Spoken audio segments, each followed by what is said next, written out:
All right, so I just got in, and before you see this video, I want you to see this message, because you're going to hear me say this in the video. I'm always so reluctant to share family stories and things like that, like I said, because it involves other people's lives, and I don't like to put people out there like that, okay? I don't like to put stuff out there like that. However, I realize, and as you can see, I've been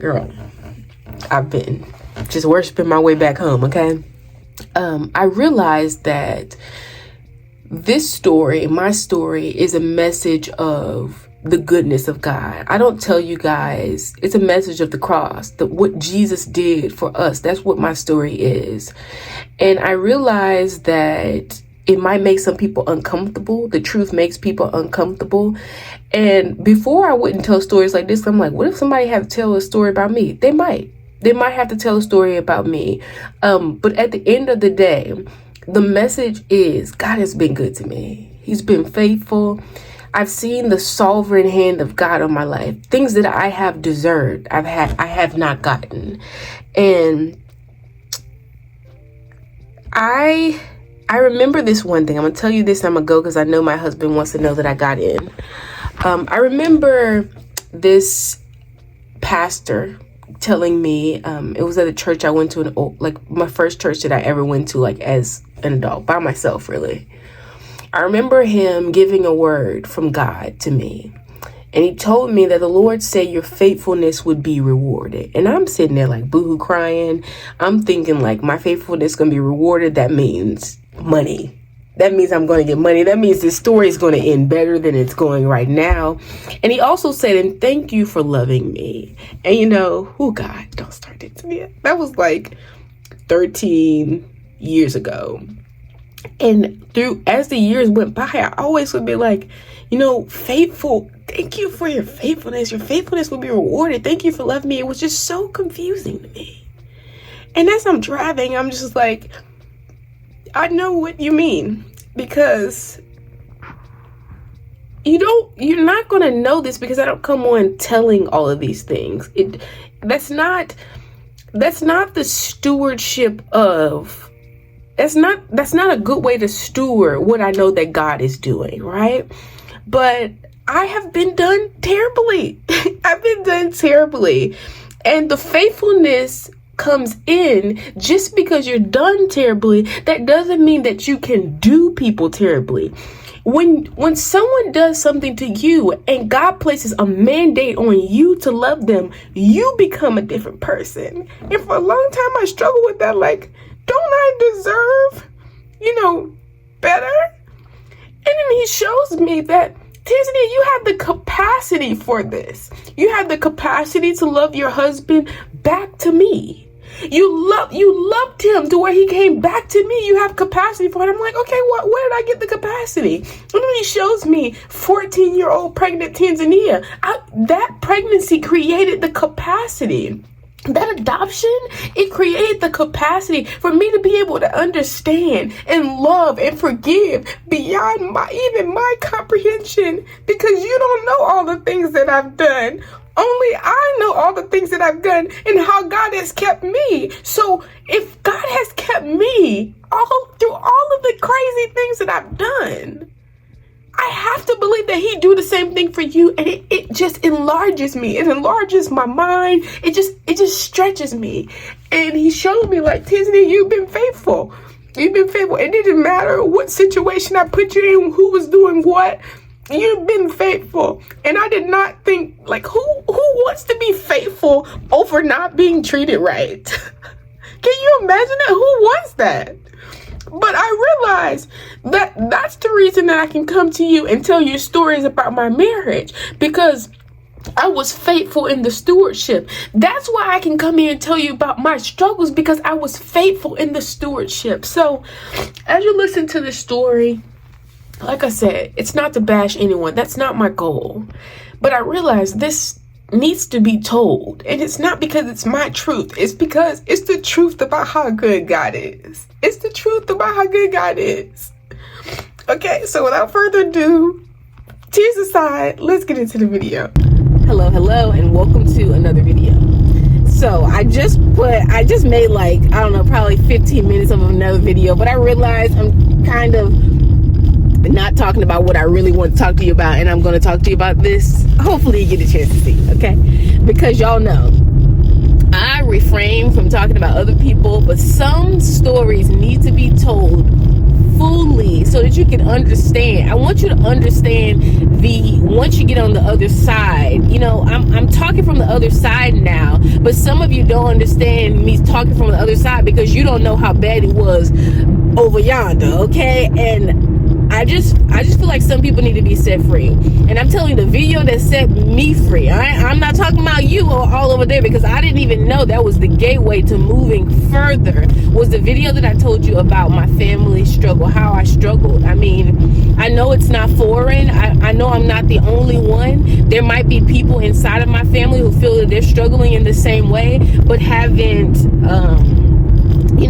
really gotten over. We all have areas that we must get over, to get to what it is that God had in mind when he created us, okay? I'm speaking to you from the place that I got over. Have I arrived anywhere? I haven't arrived anywhere, but I have to talk to you about the place that I got over, because Lord Jesus, I never thought that I would get over. And I didn't even realize that some of it was such a problem. So let's talk about this, because like I said, I have a long drive ahead of me.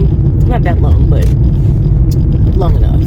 So I made a video for you guys about the holidays and all that kind of stuff, and I didn't go in deeper about it because I just don't really like to do too much, okay? However, one of my mandates, as I said before, as you guys know, is to talk about relationships, and to talk about them from this perspective of I was a teenage mother, the perspective of I placed a child for adoption as a teenage mother again, the perspective of, girl, my family wasn't having me like that, okay? After the adoption, nobody would say it out of their mouth, but I was totally cast aside, and I was here alone, and I was young. I mean, I left home when I was 17. When I was 18, that's the time that I placed a child for adoption. A lot happened in that span of time that I could never tell anyone about. I mean, I'm just getting to, my husband knows the stories. I'm sharing the stories now with you because now I am on the other side and I've healed from it, and I've really gotten to see the full spectrum of what actually happened there, through the help of the Holy Spirit, and just through looking back at it with the right sight. I see how helpful it is to give other people this information, and there's no way that I will hold back from doing that. But I realize it's important to get this perspective because some people never get out of it. So I share with you guys about Thanksgiving. I don't know. I know I'm going in the right direction. I just don't know. Maybe there's an easier way to get over there, but whatever. We'll see that when we get over there. We got about an hour and 30. Yeah, it shouldn't put too much time on there. Anyway, I share with you guys about the holidays and how girls just don't go over there. And I didn't give to you in that video the full perspective of why I say that. Like I said, I didn't think it was appropriate for that video. It's definitely multifaceted, but I want to talk to you a bit about relationships and family involvement in relationships.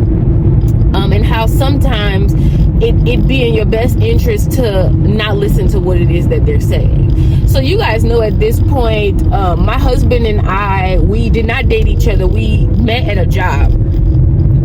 We met at a job, and we were kind of just like, so I've given this picture, but I'm gonna give it to you just in case this is your first time here with me. I was in a very tumultuous situationship at the time that I met my husband, and he would just kind of ask me, am I still talking to this person when I come into work, very periodically, after we had sort of a like falling out, because he said that he did not want to get married again. And I thought to myself, but I actually said out loud, I am not in the business of changing anybody's mind about me. And we went our separate ways, and we did not date. We didn't have any, the first time I ever spoke with him, and we were I had just met him, and I invited him over. He was like gonna teach me to swim and all this kind of stuff. I call it like a little meet and greet, little date, whatever, outside of work. That first time I met him, I walked away from that conversation saying, he could be my husband. It was just so weird. It wasn't like, oh, I love him so much, he's so cute. It wasn't that. It was just like, where did that come from? He could be my husband. It was like, huh? I just said it out of nowhere. I said it out of nowhere. I said it to my friend, and she was like, Tanzania, if he is your husband, the next time you meet with this man, you better not be meeting with him with no swimsuit on. And I'm telling you, from that time forward, he will tell you, every time he met with me outside that, I was either at work in my chef uniform, or no, I didn't even wear a chef uniform at this time. I was at work in like this black, I had like black long sleeve and black pants on, or I had on a hoodie, because my friend told me I was showing too much body, and you know, I had been used to wheeling people in that way, and I just didn't want to do that. I was changing my life fully. Like, I really made up in my mind that I wanted to do something different. And even though I was very confused about how this could even work or how this could happen, I just knew that what I had been doing before just wasn't working. It wasn't working. It did not work. It didn't work. People did it before me. You know, people in my family did it before me. Nobody had anything bad to say about what I was living, but I was just so convicted. I was in the praise and worship team at that time. I was just so convicted that, like, this just isn't working, Tanzania. And even though, you know, I was young at the time. I was like 23, and you know, cute, young, you got a little body yaddy, you doing all that, you know what I mean? And you just think it's just gonna be you forever. And I remember driving one day and the Lord telling me, like, if you turn all of this over to me, I'll preserve it. And Holy Spirit. I remember him saying, like, if you turn it all over to me, I'll preserve it. Oh God, Father. And I remember in that moment saying, I'll give it to you. So when people tell me now, like, I'm 30, when people tell me, like, you guys know I went to the military recently, and they're like, you look so young and this and that. I remember this sort of pact, I'll say, that I made with God when I gave all of it over, when it was still fresh, you know, like, I was 23. I was really 22, but I was still in that age where everyone says, like, you should be dropping it low and picking it up slow, and you still got it all. I remember one girl telling me, she was my friend at the time, she told me, like, you too young to settle down. Like, you don't need to be worrying about getting married and all this kind of stuff. Like, you're still young. I remember her actually telling me, we were talking about penises one day. This is going to be a crazy conversation. And I was like, what are you talking about? Like, I had long-term relationships, like my son's father, you know what I mean? Like, I wasn't just doing all the here, there, everywhere, so I didn't know all of these things, okay? I left out the house and then started doing crazy stuff, but I wasn't like, you know what I mean? And I'm like, okay. She was saying, like, you haven't even tested all the penises. And I thought to myself, why would I want to test them all? Why?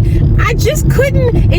The message that I was getting from other people just didn't make sense. And then when I began to look at their lives, I'm like, I don't want what you have. I don't want to be sitting in my house at 40 years old, sitting down smoking weed. I never tried it, but I don't want to be doing it. It's not what I want to do. I don't want to be, I don't want what it is that what it is that you have. And therefore, something in me said, Tanzania, then you can't do what it is that they're doing. So I spend a lot of time, as you guys know, by myself, because I refuse to be a part of groups of people who were just doing things that were very contrary to what my spirit was telling me was right. Okay, and though I was very confused and still doing some things that were very not right myself, I did know that I was trying to do the right thing. So I had to be very careful, okay? So I say all that to say, it was a long road. It was a long road. There were many lonely nights. I told you guys in that Thanksgiving video, I spent Thanksgiving alone, honey. The first time that I decided to go into the family like Thanksgiving as an adult, this was the first time, was when I got married. I thought to myself, hey, I have a husband now, families like husbands and all that kind of stuff. This should be good. So I took my crazy self up there to Thanksgiving and bought my new husband in tow and my bonus daughter. So my bonus daughter and my son is the same age. I bought both of them And, you know, I had my little ghetto twins that I always wanted. And I thought it was just so cute. Brought them up there. Girl, no, didn't arm myself in the spirit or nothing. Just kind of just went up there. Just bopped my little way up there. And I remember my husband sitting down at the card table. And like I said, I was very reluctant to tell this story because it entails some... It gets a little grimy, okay? I should have stopped at that gas station. I'll stop at the gas station on the other side. Yeah, my husband was sitting down at the card table with the family, like with some of the men in the family, which that was a new thing. I like I said, I hadn't been, so I didn't know they even play cards. But hey, they were playing cards over there, and I'm over here with the women in the family, and we're playing like little games. Everybody's laughing, and there's people coming up to me, girl, I ain't seen you in forever. Girl, you look good. Oh, I remember one of my cousins coming up to me and said, you just look so happy. Like, and I'm thinking to myself, oh, what does she even mean by that? But she was just like, you just look so happy. And I'm like, oh, okay. And I'm just going about my business. I'm over here with this side of the family, and literally just the joy of the Lord is with me, and literally is my strength. I can't think, nothing about the moment seems abnormal to me.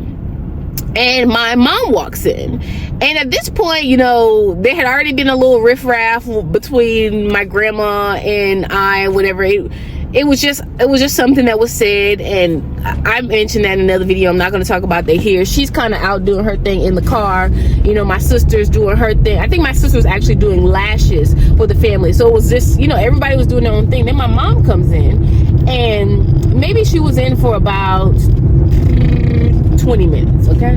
Maybe she was, because she drove in from out of town. She doesn't live in the same state. She didn't live in the same state as them. So she drove in from out of town. I hadn't seen her in forever. I mean, I literally hadn't seen her since the birth of the child that I placed for adoption. So the birth of my second child. And I left the home very abruptly during that time. So it just wasn't like, I didn't have family support. And I don't know how much more, like, I don't know how I can really, I did not have family support. They wanted to keep the child for themselves. However, and I remember saying this at the young age of 18 years old, I just took a little, it was nothing but the Holy Spirit, nothing but the grace of God that allowed me to see something very different than what they were actually saying. I just said to the lady, I said it because I saw it. I don't like the system that is set up, and I want her to have a different life from what I had, because they were saying all these loving things, but I never experienced them. So therefore I didn't believe. How could I never experience them? And you say that you can give this to someone who comes from me, but you couldn't give it to me. It doesn't make sense. It just didn't make sense. And I was young and I didn't have much, but baby, I had my right mind, and it did not make sense to me. So I couldn't leave her there, because I knew, for some reason, I just knew that this would be worse for her than it was for me. Because my mother was there. My mother was there. She was in my life. I just knew it would be worse for her if I would have left her there. And the Holy Spirit gave me very clear directions. Do not. Adoption is what you're going to do, because you know how this thing began. They do not. So I placed her for adoption. And like I said, the family was very upset. They wanted to keep her and raise her as their own. I don't really know the situation. I believe there was a feud between, you know, her staying there with my grandma, like my son was living at the time, or my mom really wanted her for, like, with her. And neither one of them understood that neither one of you guys are getting her. I'm going to place her for adoption because I want her to have a better system than the one that's created here. And yeah, I knew that at a very young age. Like I said, I was 18. And so that kind of separated me. If you think about that, that was when I was 18, and I got married when I was 24. So if you can think about the span of time there, it was the last time I actually saw the family. I was around 18 years old. So now there's no, you know, I wasn't there when I was pregnant, so no one really knows what's going on. It was just I didn't realize how tense the moment was in the spirit, that I had finally come back into this place, and I had best come in there armed, okay? And I did not. I came in there, no, and I shouldn't have. Anyway, they're in there, like I said, for about 30 minutes. I painted the backstory for you guys, what's going on. my mom goes up to the card table, and remember, my mom gives me a hug when she comes in. I haven't seen her in a while. She doesn't, I don't see anything as wrong. I grew to realize that the mother that you grew up with, and this is going to go for my children too, the mother that you grew up with and the woman that I am become different depending on how my life goes, right? Depending on how I live my life, I could very well be better or worse than the person you grew up with. I'm not saying either about my mother. I'm just painting the picture for you, for those of you who find yourself in similar situations. When my mom comes in, goes over there to the card table, all of the guys at the card table, she actually knows their family, except for my husband. And I was not over there, so I was not privy to this information. My mom goes to the card table and hugs everyone at this table except for my husband. And see, a lot of people try to take out what the devil does and what his goal is. See, his goal was to offend my husband in that moment and really separate this togetherness in the family system at the start of it, because we had just gotten married. We got married in June, and this was Thanksgiving. So Kennedy wasn't even born yet. She wasn't even in my belly yet. Okay? So that goes to show you, like, his goal is literally to cause division. But what they didn't realize was they didn't really know me. Okay? They didn't know that I was like Jesus all the way. Okay? It was like, Lord, it's been me and you who have walked through this thing, these hard spaces together. I will put no one else will be put before you. And I had to learn that even means my husband. I'll put not even my husband before God. At that point in time, I hadn't come to that conclusion, okay? I hadn't really figured that one out. I thought he was exempt, but maybe he wasn't exempt. But they didn't know that this whole system of, girl, that's your mama, girl, that's your sister, all that kind of stuff, that wasn't going to work for me, because I was operating in the system of the kingdom now that says, if this isn't right, if this isn't God, I'm not doing it. Right? Okay. So, like I said, mom comes, hugs everybody at the card table. I didn't even see it, except for my husband. And my husband, battling his own stuff at that time, jumps up. Now, I guess he doesn't realize that we're not like a ghetto family. I'm not saying his family's ghetto. I'm just saying we're not a very loud family. So any loud interruption will definitely be noted. Like, we're, they're kind of like a quiet, messy family. Not like, girl, all the loud. They're not like that. It's not like that. So he got up from the table, and girl was like a little riffraff. It wasn't fighting, but it was like very loud. And I had never seen him do this. I had never seen this. So I'm like, oh, honey, are you okay? Like, is everything all right? And he's like, yeah, they're just over there. So they were like talking smack, like picking fun at each other, like calling each other out their names, and not like curse words, but like, like, oh, like this sucker, that card talk that you're about to lose the game or something like that. And it was fine until, this is the part that nobody picked up on. It was fine until the trigger happened. It was fine until my mom came in there and hugged everybody at the table and ignored him. And the part of her ignoring him actually triggered something within his own, within his own struggles from his childhood, that now this family system began to mirror his family system. And girl, it was a mess. So he got up and we left, and that was it. Left it alone. I mean, I made up my mind that day I wasn't coming back to no more events. Of course, they were talking about it, girl, for years to come, and they were talking about the surface level. They weren't talking about what really happened. So I left it alone. Fast forward, I get an opportunity. I understand what happens. There's a lot of other stuff that happens in between there. I get an opportunity to kind of, say, how do I say this? Respectfully, of course. Say, you guys haven't really been right with me. I haven't been right with you guys since the adoption. And my mom had a strong objection to that. And I never got a chance to mention what happened at the whole family reunion thing. You have to realize sometimes when people aren't ready to receive the truth, they want to live in a fantasy land. They don't want to take their role for what really happened. And I know that, see, every mother wants to be there when their child gets married, they want to be a part of all of those kind of things. And she did say that she wanted my husband to ask for my hand in marriage. And I'm not being messy here. I want to give you this picture because I want you, if this is you, I want you to see yourself. If this is happening to you, I want you to see this. She wanted my husband to ask for my hand in marriage. She wanted to have control, essentially, over this part of my marriage. However, I had not spoken to her since I was 18.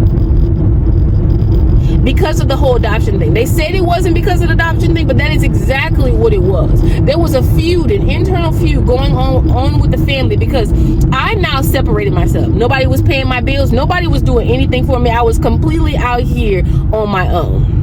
And they were kind of fighting for who's going to help Tanzania, because the person that helps Tanzania then has control over what happens in her life.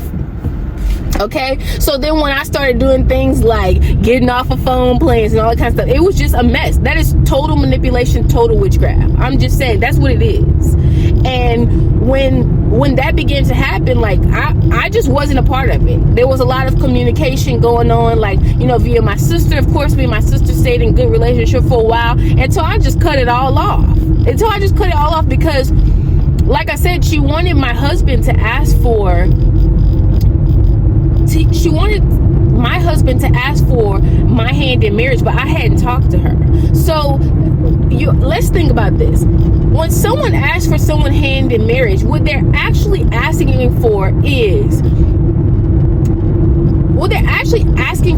a turning over, right? So this person is no longer with you. I want to take them and take care of them. You know, I want them to be here and I will take care of them. But how can you want the best for someone that you don't actually want the best from? How can you tell someone else? How could someone tell my husband from my family, okay, I want you to take care of her and I want you to want the best for, you know what I mean? Like, give the best to her when they hadn't done that for me. So that none of that needed to happen.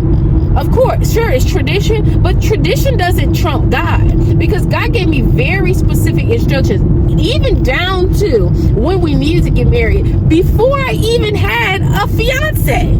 So how then am I going to come all this way with God and then turn around and come all this way with you?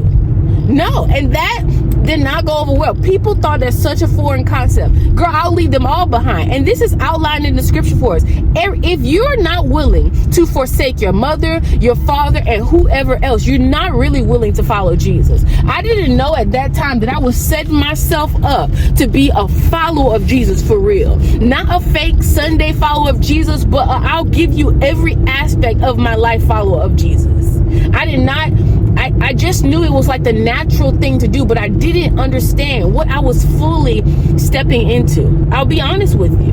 And was it hard? Yes. Was it lonely? Absolutely. But I said all that to say, even to think that your family has your best interest in heart as far as who you will marry is very far-fetched. You need to partner with God. Sometimes, yes. I would not want the best for my son.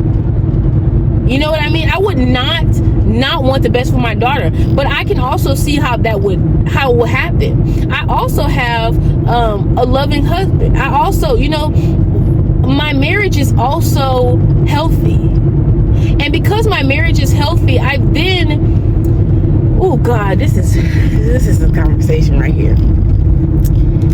Be careful. I'm gonna say this. Be careful of going through your life saying what you don't want so much that you pass up on it so much that you miss it totally.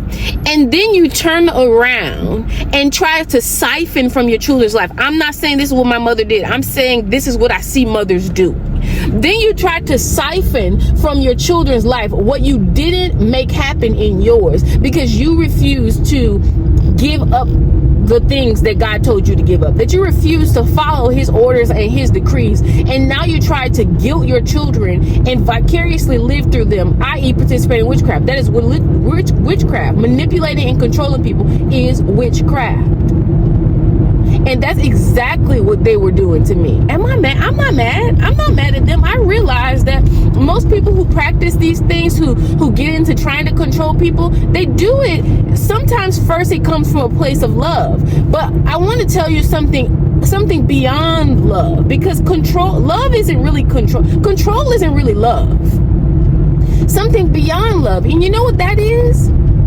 That is, they do it from a place of their own brokenness. I know what happened to me, and I'm going to control this situation so tightly that it doesn't happen to you. But we're not God. And then you get your feelings hurt in the process, because then you start to get angry at the person who didn't allow you to control their life. But God didn't call you to control your children's lives. The stuff that you do have control over. So when I was a child and I was doing all this kind of other stuff, that was the time that I should have been controlled, that I should have been guided. But now that I'm an adult, it's not the time for that. And you know, the crazy thing is that incident closed off a lot of spaces for togetherness. And I know, you know, what mother doesn't want togetherness with their children, you know, and their grandchildren? But when you're married and when you have children of your own, you realize that at some point in time, you're going to, in order to be reintroduced, I'm not saying in order to be forgiven, because God calls me to forgive everybody. It doesn't matter what they did to me. I must forgive them. I love my mother dearly. I would give her anything that was in my wheelhouse to give her, period. My grandma, my grandma, my grandpa, my mother, my sister, I don't care. I would give them whatever. It doesn't matter what was done to me. I don't care. But in order to get re-entry into the family system, you're going to have to show me that you know what you did. Because if you don't show me that you know what you did, you know what? I'm the fool, because you're just going to redo it. The way that she responded when I said, you know, y'all really left me out here because I gave a child up for adoption. The way that she responded let me know that it ain't the time. And am I saying the time will be never? No, I'm not God. I don't know that. But it's not the time. And I want you, I know this is not the holiday message, but I guess I'll say this again. I want you to be very careful, you know, letting your feelings try to reintroduce people into your life before it's time, before there's really been reconciliation, before people have not only reconciled with you, but reconciled with God, repented for some of the things that they've done. You're the fool that keeps introducing it back into your life. It's like you're taking the knife out of your back and giving it back to them in their hands. And then you're wondering, you're getting up crying, talking about the wound won't close. You give the knife back to me, you say, hey, you see right here, this is where you stabbed me before. And they just stab you again. They just stab you again. Like I said, I love people, but I also realize I love people, and I also realize, because there's no buts in love. There's no buts with forgiveness. And there's no buts in obeying God. I also realize that there's a part that the other people must play in order for this thing to be lived out right. And not everybody wants to go through. Not everybody wants to love sacrificially. That's all I'm gonna say. And I guess I could tie the other part that I was telling you before. I was not gonna say all that too. That's loving sacrificially. And I really want to talk to y'all about, like, getting into arguments. Now, my husband and I don't argue. And that's not even, we don't argue. We have disagreements. And, you know, like, healthy thought time. I'll say that. Because nobody wants to be saying stuff that they don't have any business. That's just not a way to go. However, I remember before, like, when we first got married, girl, you know, them little thought times. What do you call it? The silent treatment. It used to be the silent treatment. Now then it was thought times. I still couldn't call it thought times, because I'm thinking about if I should be saying something or if I should be praying. Because wisdom is knowing when to be doing what. Like, if this is a reoccurring issue, obviously it's not something that too much can be said about. I need to be praying about, why is it? That's a thought process that I need to have. Why does this trigger me? When that happened at the Thanksgiving, I had to begin to pull apart. You think I can just approach this like, well, why didn't you come over there and hug my husband? First of all, that's disrespectful, and I don't disrespect parents. That's disrespectful. I would never do that. And years, I'm telling you, it was like 6 years later, okay? 6 years later did I even get a chance to even ask the question. But I still had to be forgiven. We still talked about other stuff. There were still other exchanges that happened during that time span. But 6 years, it took 6 years later for me to even give the person space to maybe have re-entry. And a lot of us don't want to do that. Like I said, hold on, I'm about to stop for gas right quick. Hold on. So I'm sorry about that. I think we're talking about conflict. So as you can see, that whole incident was very, conflicting, of course. It was conflicting and it was conflict, both. I was very conflicted because, like most people, not like most people, because it's definitely not. I believe in respect. The Bible says to honor your mother and father. And I believe in biblical principles. And it's very conflicting to see something very dishonorable and still choose to honor. And I realized that with still choosing to honor my family, still choosing to be respectful, still choosing to be loving. I told you guys about, different scenarios. I'm not going to sit here and name them all. I think that doesn't need to happen. I think this was a very specific one, and I wanted to tell you this because, like I said, I don't want to be giving you kind of marriage tips for you and you to think that everything's just been smooth sailing. Like, oh, you can say that because you've never been through. No, hell I've been through. Hell I've been through. Hell I've went through.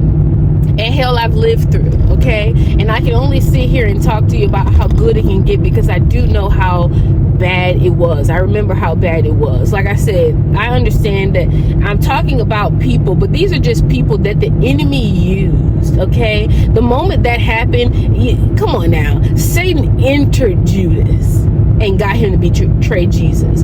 Satan entered into the situation and allowed that to happen, but it was an opportune time, and the goal of it was to cause a lot of division. It just helped me to see conflict differently and to really lean. The enemy, he's not very, he's crafty, but he's not very wise, okay? Because at the end of the day, that taught me that I really have to lean on God, and everything that he said has come to pass as it relates to, this was right. I told you guys that before. I've been uncertain about a lot of things. I have never been uncertain if I married the right man or not. Never. And that's a lot to come from me. I mean, I've been uncertain about a lot. I'm a very, whether it's by nature or otherwise, I'm a very fly by the seat of my pants type of girl.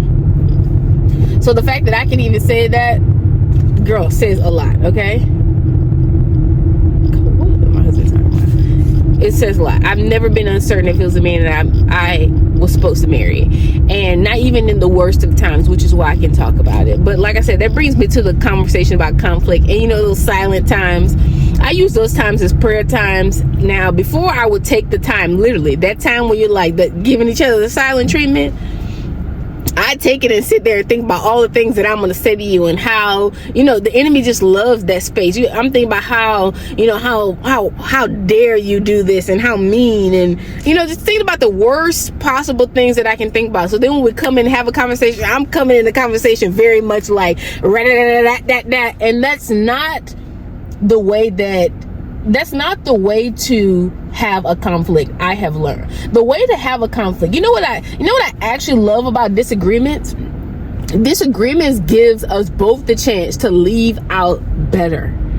And I never thought about it that way. It gives my husband and myself the chance to be better when we leave this conversation than when we enter. It gives us the chance to have a better understanding of what was the thing that triggered this other person. Like, what was that about? Let's get to the root of that, okay? We definitely had to get to the root of that and that other issue. Of course, there's been other things. But sometimes you really got to get down to the bottom of things and stop staying so much on the top.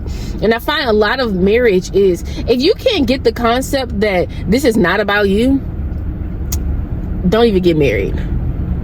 Don't even get married. You're gonna have a hard time, okay? You have a hard time, my friend, because I'm telling you, I was sitting down in my prayer spot, and I'm like, Lord, see, before, when we first got married, I was one of those people, and I'm just being honest. That's what I'm here to do, be honest.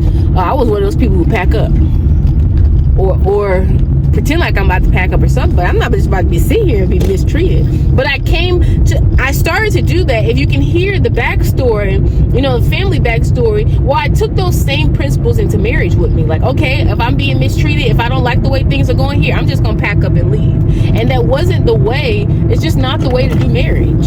It's not the way to do marriage. It won't work. It will not work. But baby, you fool around and make up your mind that you're going to see this thing through. And I'm not saying for anyone to be abusive to you. I'm not saying for you to be abusing no one else. That's not what I'm saying. But you make up your mind that you guys are going to do this the right way, that you're going to be selfless in service to each other. It's just a beautiful exchange. I don't know how I got from Thanksgiving and talking about this is a beautiful exchange, a conflict or whatever. But I guess I just wanted to ramble with you. Because I don't know, marriage is just not. I don't know what the people are painting. Marriage ain't, girl, this whole 50-50 thing, I don't know where that came. I came straight from the pits of hell. Okay? I don't know where that came from. I don't know where this idea of like that marriage is. When people used to say marriage was work, they did say that. I heard that before I got married, that marriage was work. I didn't really understand what kind of work was talked about. And that's one of my goals in doing stuff like this, is I want to tell you like about the work that I'm talking about. This is the work. That's work. Work is like, how do I forgive when I don't feel that anyone has extended forgiveness to me? How do I love when I don't feel that I've ever been loved in the way that I'm commanded to love you? And I'm telling you, once you start asking God those questions, you say, God, how do I do that? I know you're calling me to forgive, but how do I? I know you're calling me to love, but how do I? I know you're calling me to trust, but how do I? How do I trust this man when I've never had a man in my life who's been trustworthy? How do I even trust this man when this man who has shown himself to be untrustworthy? How do I do that? How do I trust again? How do I love again? How do we redo? When you start asking God those questions, he loves it. It's to his glory. He loves it. He will blow your mind. He will reveal facets of himself that others don't even know. That others don't know. You know why? I said this to you guys before. You don't know God by the name until you know him by the name. By faith, you know him by the name. By faith, you might know him as Jehovah Jireh. By faith, you might know him as Jehovah Rapha. You might know him this by faith. But imagine the point of time where it comes that, God, I don't have anything. Maybe I do have to walk away from this marriage. And I've done what you said. I haven't been storing up no money and hiding it away. And God, I need you to show up as my provider. Imagine your relationship with God when he shows up as the God that you have known him to be by faith. But you can't have God show up by faith in the way that you have known him by faith if you're trying to control every aspect of him and not trusting the process that, you know what, all of them might have betrayed me, but it's good, girl, it's cool. I'm telling you, I don't know where I'd be without the level of betrayal. I don't know who I'd be. I don't know who I'd be without the level of betrayal that I experienced. I don't know who I'd be without the level of, I don't know, what do you call not love? Lovelessness. I don't know who I'd be without the level of aloneness that I've experienced. I don't know who I'd be. And I could only imagine that it wouldn't be someone worthy of the call. Because now when somebody walks away, now when somebody has something stupid to say, you think I care about you, someone on the other end of this screen having something stupid to say when the family that I was born into, you know what I mean? I'm trying to be nice here, but you know exactly what I mean. That's my turn right there. You know what I mean? Why would I care? Thank you. Why would I care what a stranger has to say when people who are blood relatives to me treated me a certain way? So it was almost like it was a training ground. And my God, am I blessed to not, I see people, I'm looking at two homeless people. I don't even know if they're homeless. They might be homeless. There's a lot of homeless people in this area. No, he's not homeless. He's just this guy right here is passing out tickets. He's not homeless. There's a lot of homeless people. There's a lot of, lonely people on the streets who simply are on the streets because of the lack of family support. And I understand that. However, I have my life was just as hard. My life was just as hard as it relates to, like I said, I was a pregnant teenager. So you say, yeah, well, you had family support. Well, if you have a family helping you but not actually supporting you to become better, you don't really have family support, contrary to popular belief. So that could have been me, you know. Oh God, that could have been me. That could have been my story. I was homeless a few times when I moved out here. That could have been me. I could have stayed right there. I could have stayed in, you know, relationships where I was being domestically abused. It could have been me. I told you guys a story. There's many stories here on the channel where I've told you the story. It could have been me, and I think that's why I'm so passionate about it, because not only it could have been me, but it was me. It was me, and I didn't even know that. Oh God, I didn't know. I just didn't know it could get better. I didn't know there was a such thing as better. And because now I have seen that there is better. Now I've seen that life gets so good that sometimes you can't even comprehend. I can't even find the words to comprehend. I could have never thought this, you know, 5, 6, 7 years ago, 10 years ago. Like my son's 15 years ago, I just couldn't. I didn't think it'd ever get better. So excuse me for telling you about telling you about relationships, talking about marriage and talking about love. It's those things that changed my life. Was the love in the marriage and the togetherness in the marriage without hurdles? No. That's why it's so beautiful, because the hurdles helped in the beauty. Come on, join me in the suffering, so you'll join me in the glory. But some of you want to be in the glory without the suffering. And I'm rambling now, crying and rambling. That's why my hair hurt right now. All that, like when you're about to cry, all the tears kind of like come here in the front of your face. It's like, but God's so good. He's so faithful. Don't let this holiday season and maybe what you don't have in your life try and get you to think that God's not faithful. He's faithful. But you've got to make up your mind to try to do something different. You can't like halfway do this and then say you want this. You've got to make up your mind totally. I'm not saying that it's easy to make up your mind. It's not easy. It was not easy. It wasn't easy to, you know what? I ain't having sex. I'm not having sex before marriage. I'm not having sex anymore. I'm not doing it. I know that you say it's okay. I know that you say it's okay. I know that you say it's okay. You've been married for a few years, and you also said that you did it and it's okay. But God's telling me, no, it's not okay. That was not easy. That wasn't easy, because then you start to look at your mates. I've told you guys this before. You start to look at your options, and then you're like, okay, so now I don't have any options because I'm not choosing to have sex, so nobody's going to be with me. So I must compromise. I got to compromise in order to get a man. You don't have to compromise. I'm telling you right now that compromising is the worst thing that you can do. You know why? Because the moment you step into the relationship with compromise, you'll be compromising the whole way through. Baby, you know what it's going to look like 6, 7, 8, 9, 10 years away when you just keep compromising? Not you. It's not going to be you. It's going to be, you're going to wake up to a woman that you don't even know. And then that's when you begin. That is when you begin. Either the marriage disintegrates, dissipates, or you start to live vicariously through the children, manipulating the children to get a life that you deserved. You wanted. You said you wanted it, but you just didn't do what it takes to actually get it.